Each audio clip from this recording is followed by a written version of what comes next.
Brenda Mahoney for ACMi News here at Stratton Elementary School's playground, where of course playgrounds now have been closed. But it was just over a week ago when Stratton Elementary was reopened after its first COVID-19 case. It was cleaned, and those who came into contact with the person who had it were quarantined. Well, a lot has changed since then. The entire country pretty much closing their schools, even President Trump coming out and saying people should be homeschooled.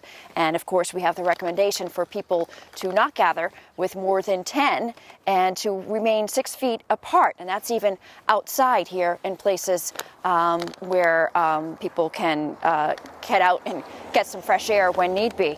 The other thing to talk about with the schools is Superintendent Kathleen Bodie did send out information to parents, families of school children, ways that they can do enrichment activities. It's not actually being called distance learning, and there isn't any real connection with classrooms or anything at this point. We do have a question into Superintendent Bodie whether or not that would come down farther down the line. The Department of Education at the U.S. level did say that schools closing due to COVID-19 can have distance learning as long as it's accessible to those with disabilities. People have been coming out here, but they're staying their distance, and it's just families, not children, playing with other children.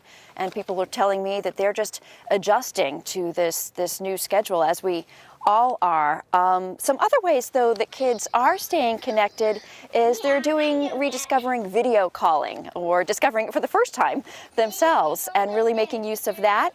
And as well as there was a town-wide shamrock hunt that was posted on Facebook as well. And my own family had shamrocks on the windows already, so in honor of St. Patrick's Day. And so that's something fun that kids were going out and with families as well. Parents, anyone could take part and count how many shamrocks there are. So a way of still staying connected in a way that is safe as well. So another thing just to note as far as services, the food market pantry at Arlington Eats is still operating on Wednesdays. And we got this in from the Scouts troop in town, Scouts Troop 306.